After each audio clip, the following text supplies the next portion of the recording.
Salve, salve, gente boa! Eu sou o professor Euclides, essa é a Escola Teófilos. Bem-vindos ao nosso canal. Você que está chegando pela primeira vez, não deixe de se inscrever e dar o seu joinha depois de assistir esse vídeo. Quero também deixar aqui o nosso agradecimento, como faço sempre, a todos os nossos amigos, colega e você, aluno, que é colaborador desse canal, né? De maneira especial, Márcia Aparecida Miguel Zeponi e Ana Lúcia Escapim. A Márcia que tem um centro de orientação teológica existencial, né?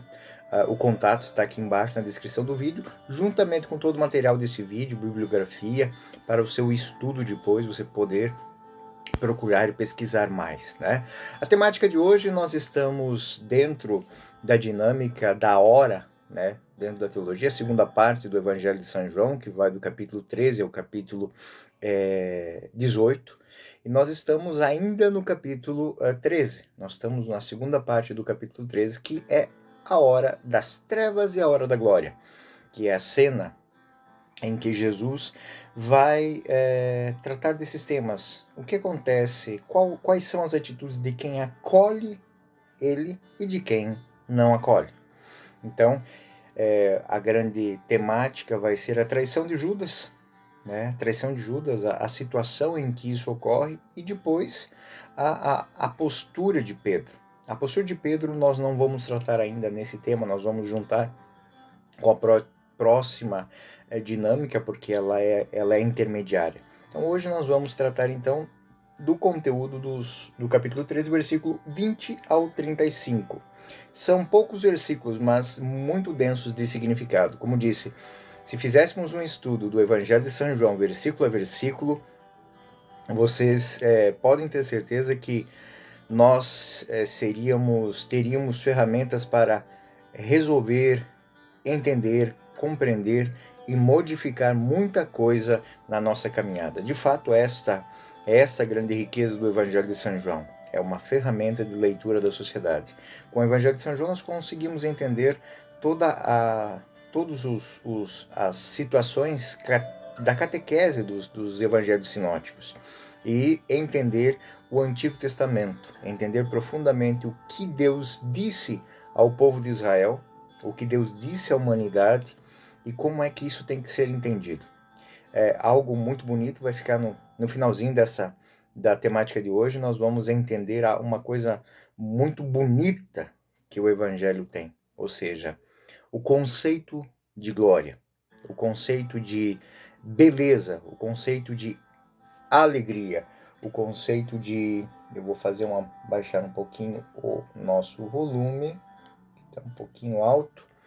E é isso, e é essa a dinâmica que nós teremos no estudo de hoje. Então, a hora das trevas e a hora da glória, né? Iniciamos essa aula, então, com a temática que está no versículo 21 ao versículo 30, que tem como introdução o versículo 20, que vai dizer: em verdade vos digo, quem recebe aquele que eu enviei, recebe a mim, e quem me recebe, recebe aquele que me enviou. Jesus fala algo que já é dito em toda a história da salvação por Deus, ou seja, receber a mensagem de Deus, acolher a mensagem de Deus. É uma temática que vai tratar muito de trevas e luz, de fé e descrença, de negar ou aceitar. E esse é o esquema proposto também pelos sinóticos a essa altura da história. A essa altura dos fatos que são narrados da vida de Jesus, os sinóticos também fazem essa dinâmica, né? E aí nós temos uma cena que é narrada nos sinóticos e é narrada aqui. É narrada no Evangelho de São João. Porém, nós temos que lembrar que São João é o discípulo amado. É um dos apóstolos, ele estava nessa cena. E aí, São João aproveita para narrar o que seus olhos viram e seus ouvidos ouviram, juntamente com a reflexão daquilo que de fato aconteceu. Versículo 21, dito isso, Jesus ficou perturbado em seu espírito e declarou abertamente. Imagine, você está perto de uma pessoa, você conhece ela, você sabe como é que ela se comporta, e além de tudo, você está num momento muito importante da vida. E você está ao redor de uma mesa. É como que, tentem imaginar, você está sentado à mesa, alguém recebe um uma ligação, e você vê que as feições daquela pessoa, elas se modificam depois, e aí você faz aquela pergunta: o que foi que aconteceu? São João vai contar exatamente isso, e essa expressão, perturbado em seu espírito, declarou abertamente: em verdade vos digo, um de vós vai me trair. Então, Jesus externa aquilo que vai dentro dele. Ele está à mesa com as pessoas que ele escolheu, e ele tem a noção de que uma delas irá traí-lo, não de maneira passiva, mas de maneira objetiva. Então essa é a situação que João quer mostrar. João diz aquilo que ele sentiu da própria ação de Jesus. Como o próprio texto vai dizer, João está deitado, está sentado à mesa ao lado. Eu falei deitado porque vocês, já vou explicar isso, vocês vão entender. Ele está reclinado ao lado de Jesus e ele nota o que aconteceu.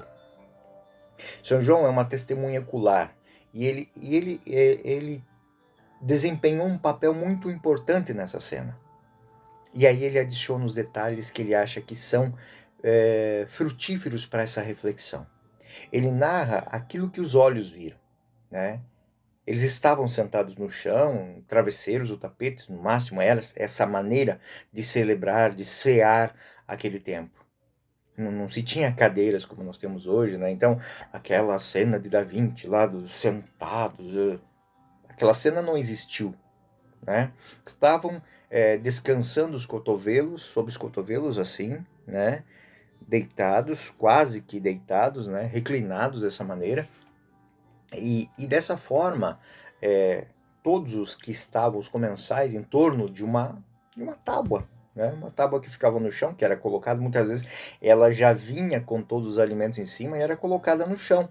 Estão reunidos 2 a 2, de modo que duas pessoas ficam ombro a ombro, né? Tem as pernas esticadas para o lado oposto, então as pernas ficam para fora, o rosto fica para dentro, e cabeça com cabeça, pé com pé. Os vizinhos se posicionam do outro lado, né? Cabeça com cabeça, pé com pé, para evitar que fiquem na mesma direção, né? O pé no nariz do outro, né? Desta forma, são criadas duplas que estão ali. E aí, o versículo 22, os discípulos olhavam uns para os outros. Então, as duas cabeças estão aqui, quando Jesus fala alguma coisa, eles se olham assim, né? Se olham e aí toda a cena vai sendo quando Jesus diz que um vai ser traído, né? Houve um olhar de espanto entre todos eles. Mas quem é que estava mais próximo de Jesus? João, né? E aí o versículo 23 vai dizer isso. Um dos discípulos, a quem Jesus amava, estava à mesa reclinado ao peito de Jesus. E é muito interessante isso. Essa expressão é uma expressão muito importante, porque é um ato de fé. É João dizendo que a quem Jesus amava. Ele não está dizendo que ele ama Jesus, a quem Jesus amava.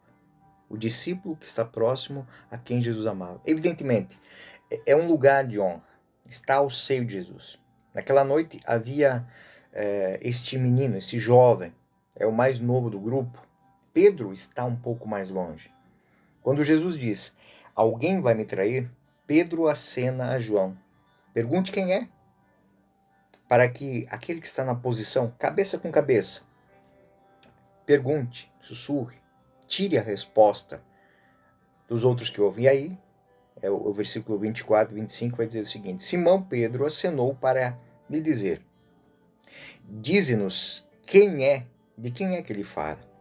E reclinando-se esse mesmo discípulo sobre o peito de Jesus, interrogou, Senhor, quem é? Se imaginarmos a cena em torno de uma mesa, como eu falei que a cena da Santa Ceia de Da Vinci, né, a gente não tem como entender isso. Mas da maneira que eu descrevi e que a cena ocorreu, nós entendemos o peso disso. É alguém que se coloca ao lado, reclina e olhando nos olhos, pergunta, né? E aí a resposta de Jesus. Jesus respondeu de uma maneira muito interessante. Eu disse isso numa aula e retorno. Jesus nunca acusou ninguém. É uma experiência muito particular vivida entre João e Jesus. Jesus deu um sinal a João, um sinal que João entendeu o que aconteceu, porém ele não disse nada a ninguém. E Jesus respondeu alto para todos ouvir: é aquele a quem eu der um pão embebido. E em seguida molhou o pão, deu a Judas, filho de Simão Iscariotes. Só que aí tem uma peculiaridade. No ritual de jantar judeu, esta é uma atitude normal, ela é corriqueira. A mesa, quem senta à mesa da cabeça, mergulha um pedaço de pão, sem fermento, pão ázimo, num purê ritual que representa a lama dos tijolos do Egito. Geralmente é uma pasta de maçã que oxida e ela fica marrom, né, parecendo lama. Que a maçã ela oxida depois de um tempo, né? Então isso representava, se assemelhava com lama. E aí ele pega o pão, passa e entrega a Judas. Mas essa, naturalmente, dentro da ceia, é o ponto inicial do jantar. Então, quem está à mesa mergulha um pedaço do pão e dá ao amigo. Então é um ato de amizade. É um ato de simpatia. É dizer, eu não tenho nada contra você. Você tem a precedência nos meus pensamentos. Jesus, portanto, abriu o jantar, como deveria ser feito mesmo, dando um bocado de amizade para aquele que estava traindo. E ainda diz uma coisa que libera Judas de qualquer tipo de suspeita naquele momento. Logo que se engoliu, versículo 27, Satanás entrou nele. E Jesus disse-lhe então, o que tens de fazer, o que queres fazer, fazei-o depressa. No momento em que ele recebe esse símbolo de amizade, São João vai lembrar disso. Satanás entrou nele. Judas, João está aqui. Judas está muito próximo. Então, Pedro e os outros apóstolos estão distantes, mas o traidor e o discípulo que ele ama são amados, são os que estão mais próximos dele. Então, Satanás, novamente, João mostra a sua percepção, ele sente aquela situação. É um momento de dureza do coração. Diante de um atestado de amor, de carinho, de afeto, de respeito, a resposta é quase de raiva. Judas tem um último gesto de bondade de Jesus. Toma esse gesto, se alimenta e faz aquilo que o mestre disse. O que tens de fazer, fazer depressa. E aí São João vai trabalhar com isso, porque a resposta, aquilo que Jesus vai dizer, é uma coisa. Aquilo que os apóstolos vão entender são duas coisas diferentes. Duas coisas diferentes, mas porém que do ponto de vista real são falhas, são inverossímeis, mas do ponto de vista espiritual são profundamente verdadeiras. E aí existe essa ironia. Versículo 28. Mas ninguém dos que estavam à mesa soube o motivo pelo qual ele dissera. Pois como Judas tinha bolsa, pensavam alguns que Jesus falara, compra aquilo que temos necessidade para a festa, ou dá alguma coisa aos pobres. Então eles pensam, primeiro, ele deve ter dito para que comprar alguma coisa da festa, pois viram que isso não tinha sido feito ainda, né? E ele tem de sair para fazer essas compras. Significa comprar o cordeiro para o sacrifício. Ou, segunda possibilidade, como é um banquete, vocês devem ser a sua alegria, ela deve transbordar, você deve ser generoso com os pobres. Eles pensaram que Jesus tinha dito para Judas, dê algo aos pobres. E ele sai novamente e não é perseguido, nem preso por eles, e ele vai dar alguma para os necessitados. Segundo significado, dê o dom para os necessitados, dê um presente para os necessitados. Essas São as duas opiniões dos apóstolos sobre a saída de Judas naquele momento. Eles estão errados do ponto de vista real, porque ele saiu para vender Jesus. Mas eles simbolicamente são verdadeiros porque é isso que Judas vai fazer. Judas, ao vender Jesus, faz duas coisas. Ele compra o cordeiro pascal, o cordeiro real de Deus, né? Que é o cordeiro que será imolado para que, e ele é necessário para que se celebre este sacramento, este dom, esta verdadeira Páscoa. E Judas também vai dar algo aos pobres. Os pobres aqui representam a humanidade em geral. Judas vai dar o dom do Cristo. Versículo 30. Tendo Judas recebido o bocado de pão, apressou-se em sair. Era noite, reticências. Era noite. E aqui, na verdade, nós vemos uma coisa. Qual o motivo de dizer? Era um jantar, era uma ceia? Qual o motivo de dizer que isso é a noite? Nenhum. Então, esta expressão era noite, ela tem um significado e faz parte daquelas frases curtas de São João, de significado terrível. São expressões curtas que dizem tudo. Da mesma maneira que na festa da dedicação, São João diz era inverno. Ou seja, os corações estavam frios, estavam estéreis, estavam vazios, como os campos. Agora é treva, é noite. João disse tudo aqui. É noite no coração de Judas, é a noite da escuridão interior, a noite da verdade, onde não se vê nada, a noite terrível do espírito. Existe uma treva na mente de Judas. É a sua vontade que está na escuridão, a sua consciência. Ele mergulhou totalmente na noite, onde ninguém pode agir, onde a luz não age. E por que essa noite? Porque ele rejeitou a luz. Ele rejeitou a luz do mundo. Ele se tornou filho das trevas. E aí a cena muda. No momento em que ele diz é noite, a temática, os versículos seguintes, eles fazem uma girada, ou seja, aquilo que a noite podia fazer, aquilo que a treva podia fazer está feito, está selado, está marcado. Agora é o momento da glória. E aí, a hora da luz, a hora da glória. E o tema muda instantaneamente.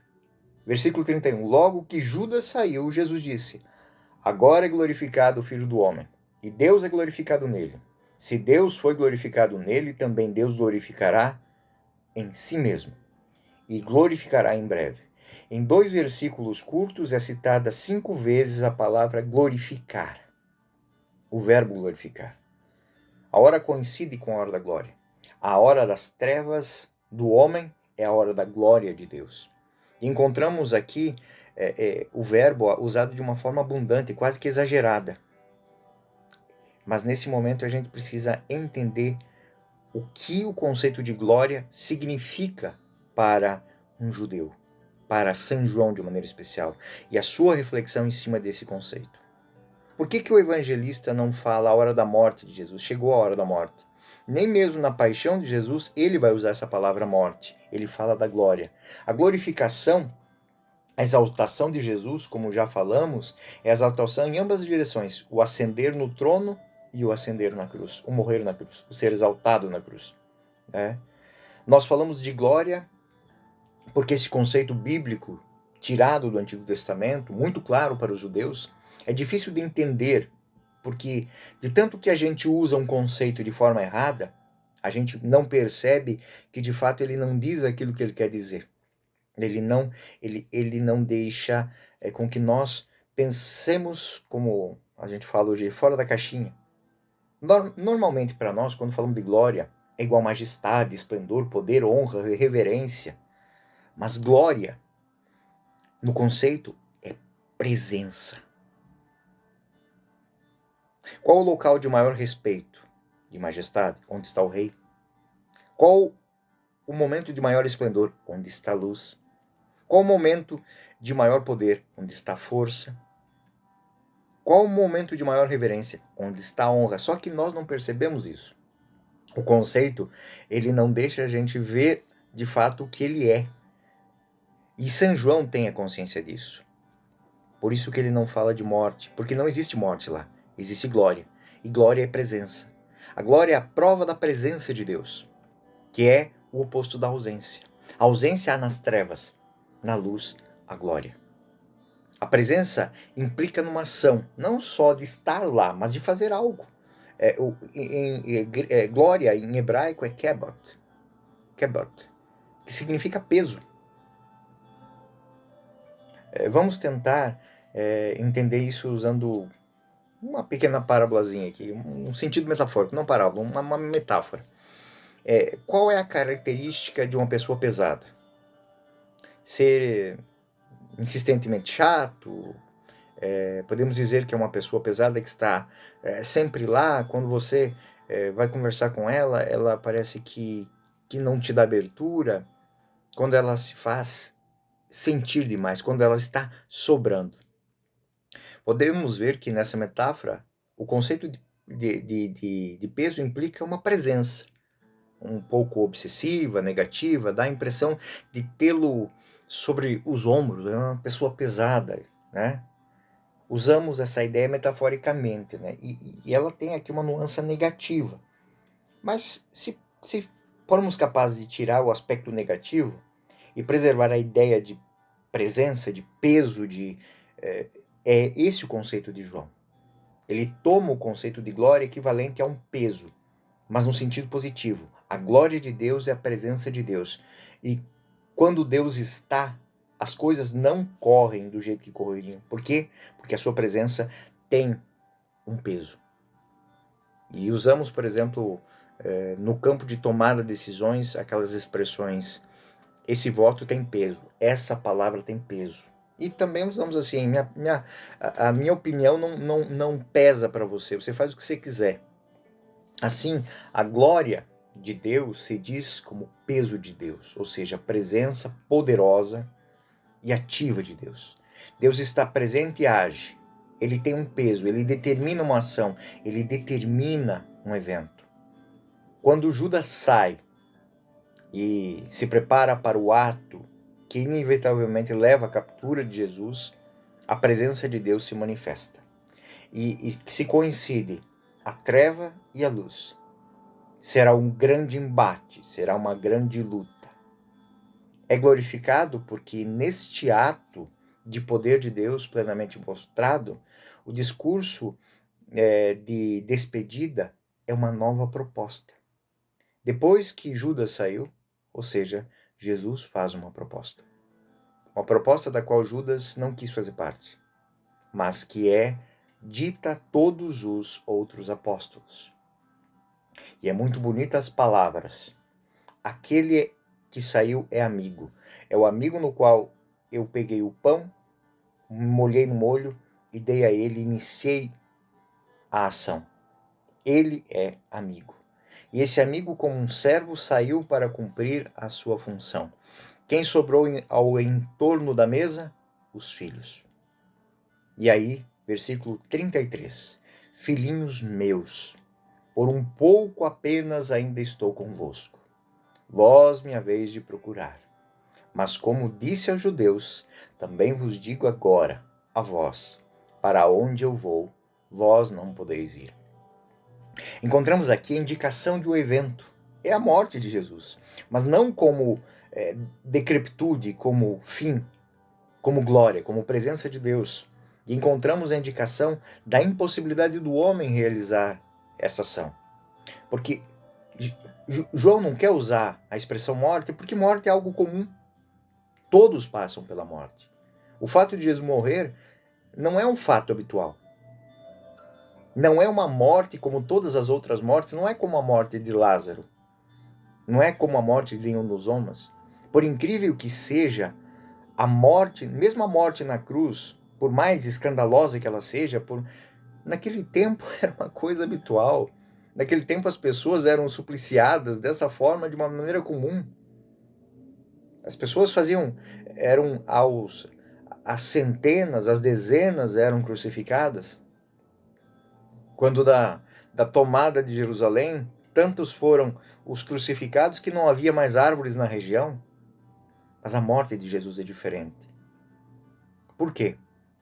Porque o fato de Jesus ser crucificado e morrer não é uma ação suficiente. Não é simplesmente isso que muda. O que muda é que a morte de Jesus poderia ter sido evitada ou não. De fato, ela é uma escolha. É uma escolha feita por Jesus. E esse é o evento excepcional. Quando Jesus diz, eu vou, vocês não podem ir. Para onde eu vou, vocês não podem ir. Ele mostra a impotência inerente ao homem de alcançar Deus. Ele assume a morte como manifestação da presença de Deus.